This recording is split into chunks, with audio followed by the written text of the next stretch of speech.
सब्जी बेचने वाले की कहानी। एक गांव में हीरा नाम का एक व्यक्ति था। वह रोज गांव-गांव जाकर सब्जियां बेचा करता था।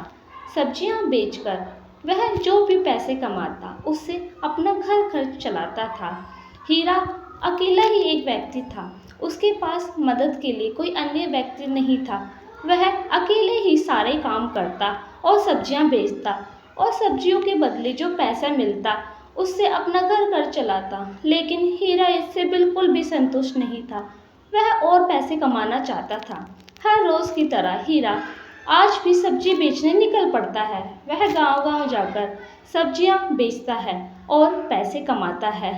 वह जिस दिन सब्जियां बेच रहा था, एक बूढ़ी औरत सर पर सब्जी का टोकरा लिए, सब्जी ले लो, सब्जी ले लो, ताजी ताजी सब्जियां ले लो। हीरा सोचता है, यह बुजुर्ग महिला इस उम्र में भी सब्जी बेच रही है। वह सोचते सोचते वहां से चला जाता है। एक दिन वह सब्जियां बेचने गांव में जाता है, लेकिन पहले से ही गांव वाले सब्जी लेकर खड़े रहते हैं और वही बुजुर्ग महिला सबके घर घर जाकर सब्जियां बेच आती है। और जब तक हीरा सब्जी बेचने जाता है, सब सब्जियां खरीद चुके होते हैं और उसकी कोई बिक्री नहीं होती। वह सोचता है, ये बुजुर्ग महिला इतनी जल्दी सब्जियां कैसे बेच देती है। वह अगली सुबह जल्दी आकर सब्जियां बेचना चाहता है, लेकिन फिर से वही बुजुर्ग महिला सब्जियां बेच चुकी होती है। वह घर घर जाकर सभी को सब्जियां बेच आती है। हीरा यह सब देखकर बहुत परेशान होता है और अगली सुबह उस बुजुर्ग महिला का पीछा करने की कोशिश करता है। वह उसके पीछे पीछे जाता है और जैसे ही उस बुजुर्ग महिला को आभास होता है कि कोई उसका पीछा कर रहा है, वह पीछे मुड़कर देखती है। कहो बेटा, मुझे लग रहा है तुम मेरा पीछा कर रहे हो।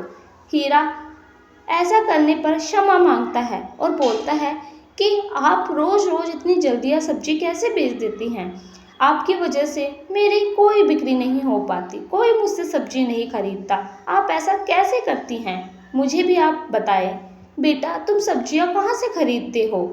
मैं तो बहुत टाइम पहले से गांव-गांव जाकर सब्जियां बेचती हूँ और ऐसे ही रोज सब्जियां बेचा करती हूँ। मैं तो सब्जी किसानों से खरीद कर बेचता हूँ। वह बुजुर्ग महिला बताती है कि तुम सब्जियां किसानों से ना खरीद कर स्वयं अपनी सब्जियां उगाओ। अपनी एक ज़मीन पर सब्जियां उगाओ, चाहे तुम्हारे पास थोड़ा सा ही ज़मीन का टुकड़ा क्यों ना हो।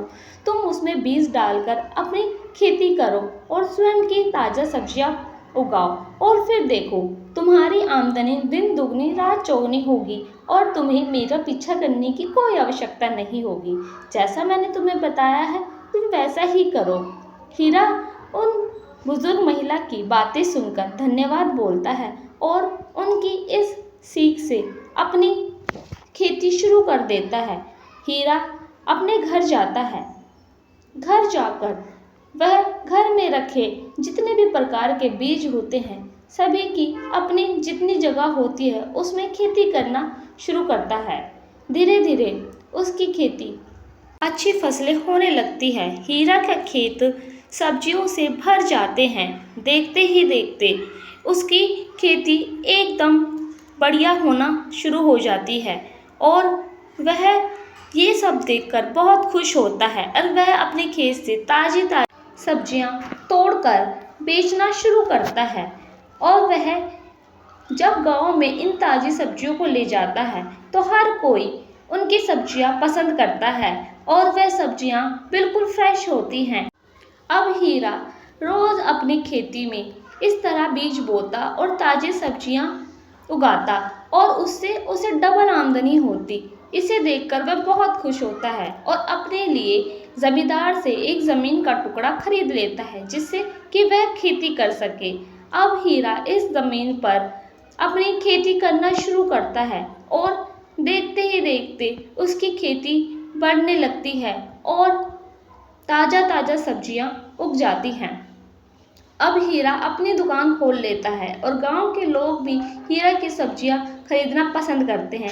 ऐसे ऐसे कर कर उसकी बिक्री बढ़ती जाती है और उसकी दुकान बड़ी होती जाती है। वह अपनी दुकान पर नौकर चाकर भी रख लेता है और दिन ब दिन वह तरक्की करना शुरू कर देता है। ऐसे सालों साल बीतते हुए हीरा की दुकान बड़ी हो जाती है। हीरा की दुकान में एक सेठ आता है। वह हीरा की इस तरक्की को देखकर उसके अपनी बेटी का हाथ उसके हाथ में दे देता है। वह दोनों खुशी खुशी रहते हैं।